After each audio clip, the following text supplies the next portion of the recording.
Coming up next on this special edition of Arizona Horizon, Phoenix pastor Warren Stewart talks about his decision to retire after half a century of service.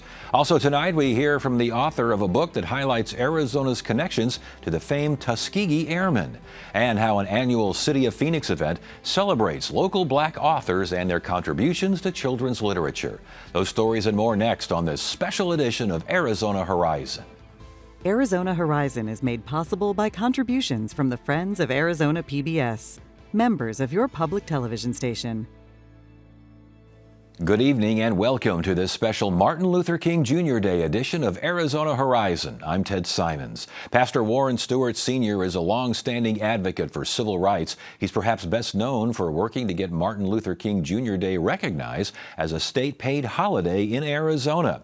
In 2025, Pastor Stewart retired after serving nearly 50 years at the First Institutional Baptist Church in Phoenix. We spoke to Pastor Stewart about his half a century of service.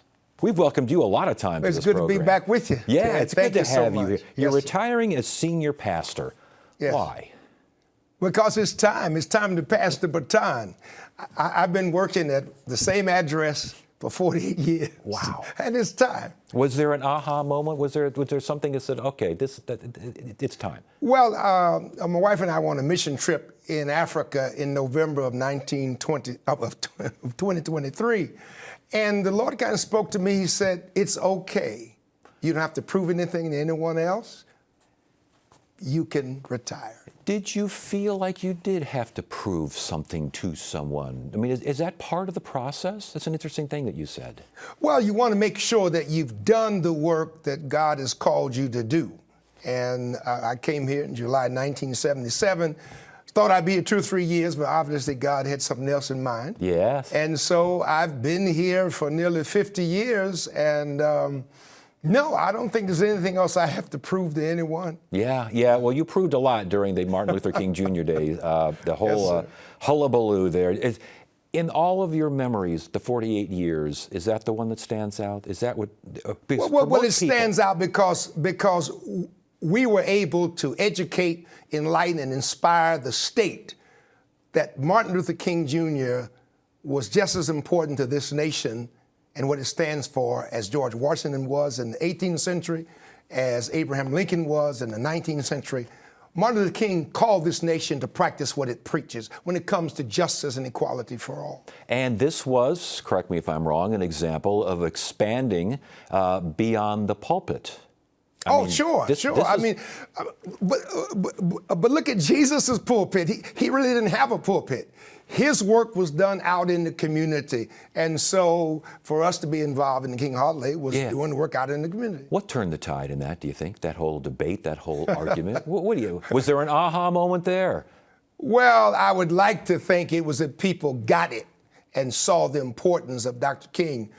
But also the Super Bowl was involved. Yes. And the Super Bowl was, the 1993 Super Bowl was taken away from Arizona because we didn't have a King holiday. And so people got on board because they wanted a Super Bowl. But that didn't drive the majority of the people who passed it by a vote of the people on November 3rd, 1992. It was the right thing to do at the right time. Was that an example, and I've heard you mention this before, the quote is, Jesus and justice work. I've been about Jesus and justice for all of my ministry. I'm actually in my 56th year of being a clergy person, but 48 years here. And I've been about Jesus and justice all that time. Faith-based community development, part of it as well, I would imagine. Yes, sir. Yes, and with you, racial equity, voter engagement, economic empowerment. Yes. I mean, you've been out there. Public education, we want more equitable public education. Funding, all of that, yes. Yeah, and we're talking a lot about you, and obviously you're very successful and have had just a tremendous career. I'm going to ask you something. Sure. What makes a good pastor? One who loves the people God has called him or her to oversee, to shepherd. You got to love the people. Love God, love yourself, but you got to love the people. Is that a challenge, do you think, for some clergy? It shouldn't be. But what do you think? Is it a challenge? It shouldn't be. I mean, if you're there for the right reason, it should not be a challenge. Yes. Yes, sir. Well, speaking of challenges, what kind of challenges did you face? 48 years. I mean, what anything? Well, to be fresh, to be relevant, to be effective over generations. I mean, I have pastored FIBC for at least 2.5 generations. And how can you remain effective for that long? Yeah, has the message changed a little bit over those generations? Or is the message, I would imagine, would be the same? The message remains the same. Jesus and justice. The methods have changed, especially with technology and social media, COVID-19, all of that changed. Your successor, do they know who will be your successor? No, only God knows. Yeah, well. We're working on that. Okay. We're working on that. When God makes his decision, what's your advice to him, to the successors? To love the people. That really is a biggie, isn't it? That is really the only thing God is calling the pastor to do, to love the people over which he has been given charge, That greatest commandment comes into play, doesn't it? Love your neighbor as yourself. Love God with your mind, soul, body, and soul. All right. You're going to deliver a final message, I believe, June 29th, correct? There's June going to be a 29th. big celebration for you, 27th through the 29th, all big weekend coming up for you. Was that final message difficult to come up with, or did it just flow right out? Well, God has given it to me, but it's from Acts of the Apostles, the 20th chapter, about Paul, the Apostle Paul, finishing his work. And I've just about finished it. And you look happy. You look like you're happy with that decision. God has been good to me. I am happy. So with that in mind, what are you going to do? Rest. R-E-S-T. R-E-S-T, rest. All right. Once you're done resting, then what plans do you have? I want to mentor. I want to pour into other person's lives about servant leadership. I want to do more of our work in Africa and in India. Yeah. Well, Pastor Warren Stewart Sr., again, I mean, so many years of great service, and you've affected so many lives. When you're resting, I'm sure you will rest quite comfortably knowing that you've made a really big impact in this community. Thank you so much for everything you've done, and thank you for being a welcome guest here at Arizona Horizon. God bless you, sir. Thank you so much. Thank you.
At the entrance of Bullhead City's Community Park on State Route 95 is a marker honoring northeastern Arizona's vital relationship with the Colorado River.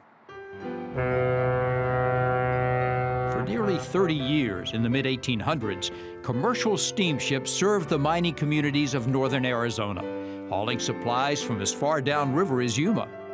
Cargo was unloaded at nearby Hardyville, often returning downstream with barge loads of local ore. Bull's Head Rock, from which Bullhead City derived its name, was located just upstream. The escarpment was used as a navigation marker and the point where Mojave Indians forded the river. Bull's Head Rock was submerged in 1953 with the building of Davis Dam.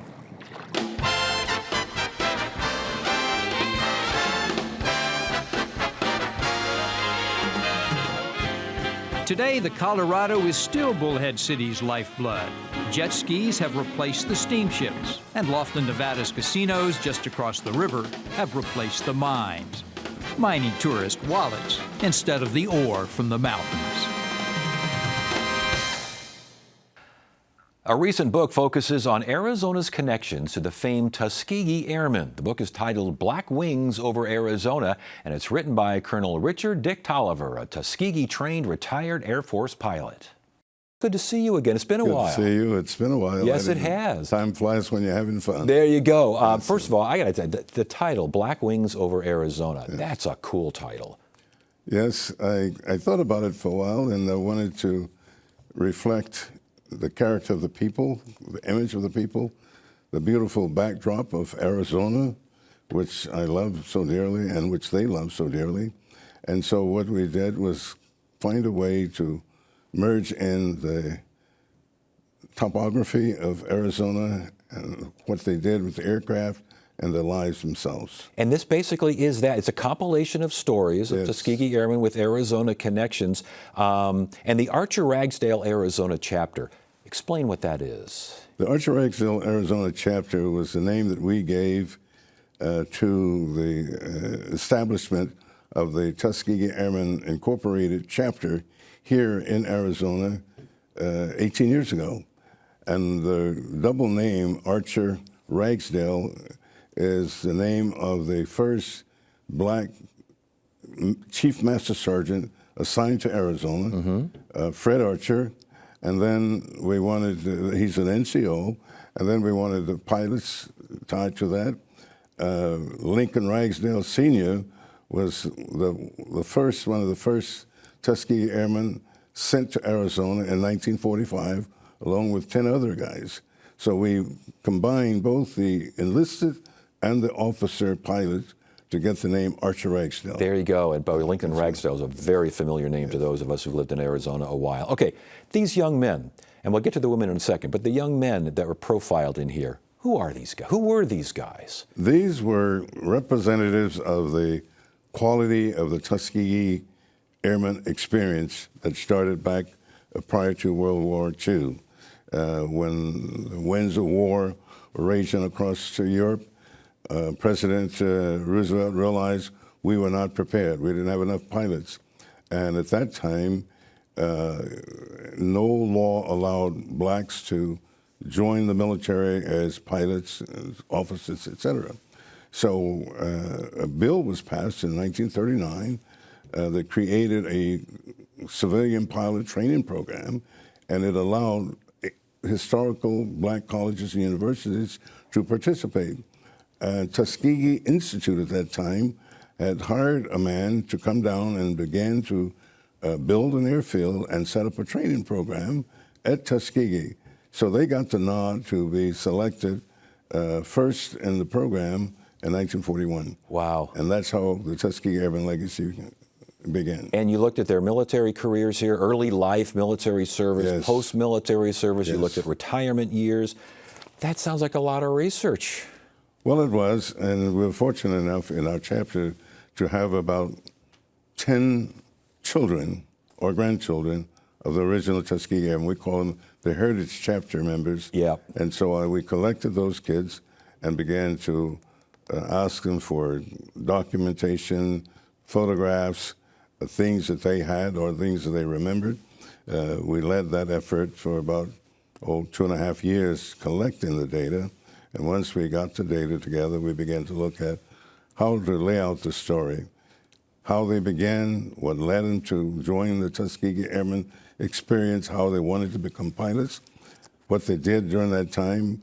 Out of the 15,000 Tuskegee Airmen of World War II, 450 of them went overseas to fly, and they came back to the States, and they were back in the way they left it. So they had what they call fighting two wars. Yeah. The one at home and the one overseas. Indeed. And so that's how we got it. At the forefront in many ways of civil rights. They're educators, entrepreneurs, civil rights leaders, these sorts of things. And we're kind of running out of time a little bit, but not too much. I want you to talk about, you've chronicled African-American women and these women that were sent to Europe in World War II. Talk to us about that. Well, we were very fortunate to have one of the 855 black women who were collected to go over to England to unscramble the mail that had been stacked up in old dilapidated hangars and rodent-infested places. The morale was going badly. The generals were looking for ways to improve the morale. Somebody says, get these women over there and see if they can fix this problem. And to fix the problem, they did. 855 of them were sent to England. They arrived in very rigid conditions, weather, facilities to live in. They had to create those things for themselves. And they created a system uniquely designed to try and attract the soldiers, the women, and others by serial numbers and so on. But they were given a 6-month period to unscramble the mail. They did it in 3 months, created it, did such a fine job. They sent the next to France. By the time the war ended, they had sorted through and dispensed and distributed millions of pieces of mail packages and so on. That's just a great story. Yeah. We got about a minute left here. What inspired you to write this book and to, again, chronicle these folks? Well, I was blessed to be touched by the Tuskegee Airmen when I was a youngster, 18 years old, and I wanted to go to Tuskegee. I arrived there. I wanted to be a pilot after growing up in World War II in California. But the war was over. My family was back in the South. My older brother went to Tuskegee, found a way to work and go to school. I followed suit. That's when I met my first black pilot in my life. 1 month later, I was getting my first flight. And then I was trained by them, motivated by them, encouraged by them. They became part of my life. Well, you became a part of your life, and this just helps us to understand and appreciate the history. Good to have you. Good to see you again. Thanks for joining us. My pleasure. You bet. Take care.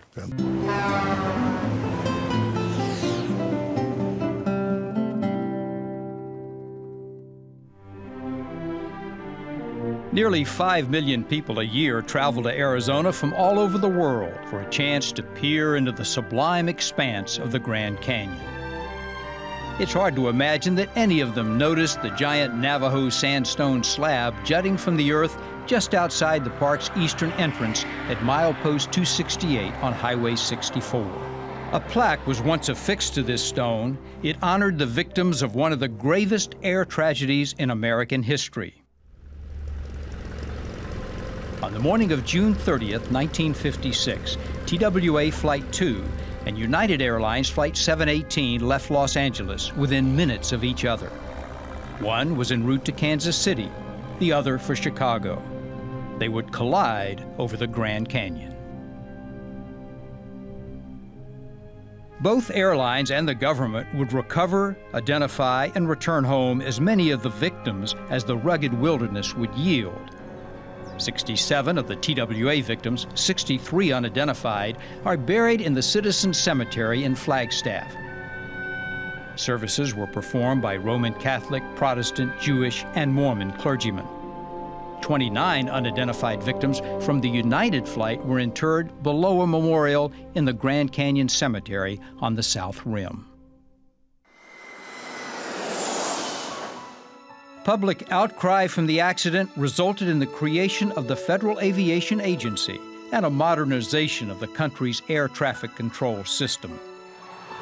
Nobody knows what happened to the plaque that once paid tribute to the victims of Flight 2 and 718, but their deaths are honored by the safe arrival of the many tourists that fly to the Grand Canyon each and every day.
I really do enjoy volunteering. I like to think that I have made a difference. That's enough. I don't need to be patted on the back. I've included my PBS station in my future plans. It's not a big gift, but something that will help them.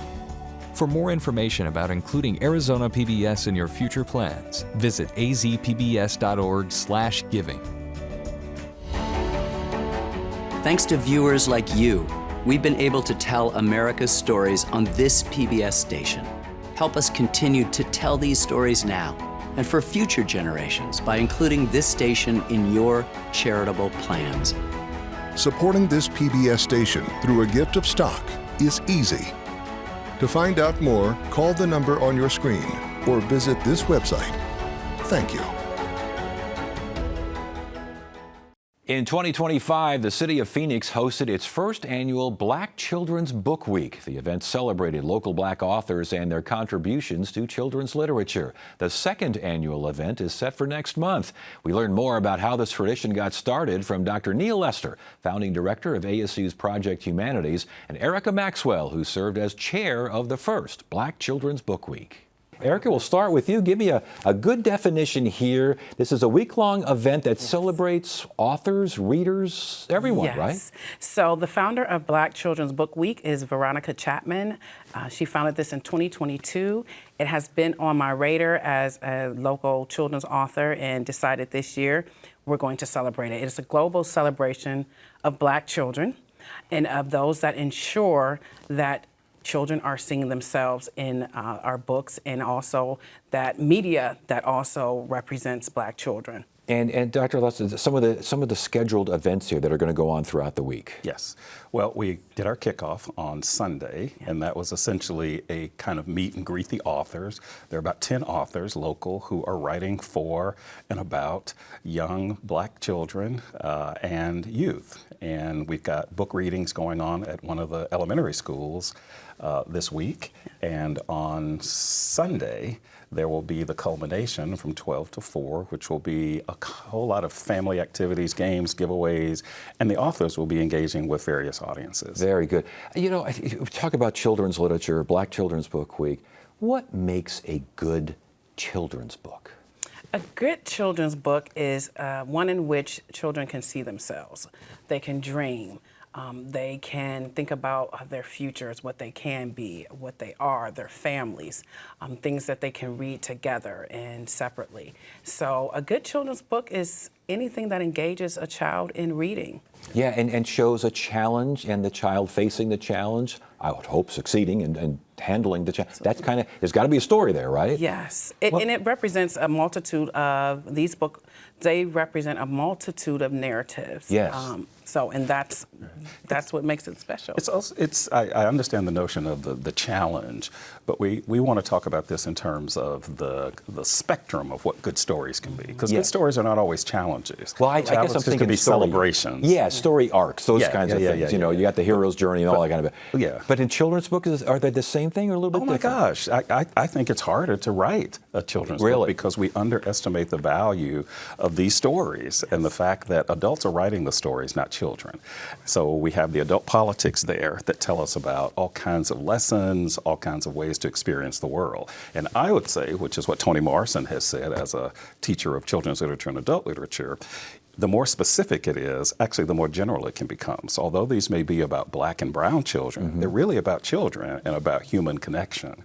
So the audience is not just for, but you can be very specific and still reach out to people very generally. Yeah, and stories, just the importance of sharing stories. Yes. Absolutely. It's very important. And even as an author, sharing my daughter's story of her life with her birthmark. And again, that represents a small portion of the books that we have, but I think, again, creating those windows and mirrors for our students, and not just Black students, but other students, so they can see and have a different perspective than is often portrayed in the media of Black children and Black people. Especially now when there's a kind of urgency. There's always been an urgency and a need, but there's something about now where books are being banned, and these very books are being banned. Wow. Not because of what the stories are about, but what they look like and what people presume the stories are about and don't want the stories to be about. Do you approach that kind of thing in a children's book, or do you let that kind of thing be on the outside of the house. Now, what do you mean, that kind of thing? What you just talked about. Well, what I'm saying is that anything about race, anything about validation of one's gender identity, anything that validates class identity, anything that validates people in terms of who they are, it's threatening to some folks. And these are the books that will validate and supplement those things that are being taken out of libraries because they are being banned, they're not being in classrooms. And so this is a way to say these stories will not be erased and the voices will not be silenced. And this is also a way to celebrate libraries, to celebrate places where these stories can be found, correct? Absolutely. Because in Phoenix, I started with about 10 listed local authors, and my list is up to 25 local Black authors. Really? We are here. We want to celebrate the authors and their work, and we want to have the communities see these authors at their schools and their communities because, again, it's about exposure. And when students see themselves and connect to the content, they're more likely to engage in reading. Congratulations on this, and best of luck, and good to have you both here. Good to see you both again. Thank you. Good to see you again. Thank you for having us. You bet. That's it for now. I'm Ted Simons. Thank you so much for joining us. You have a great evening.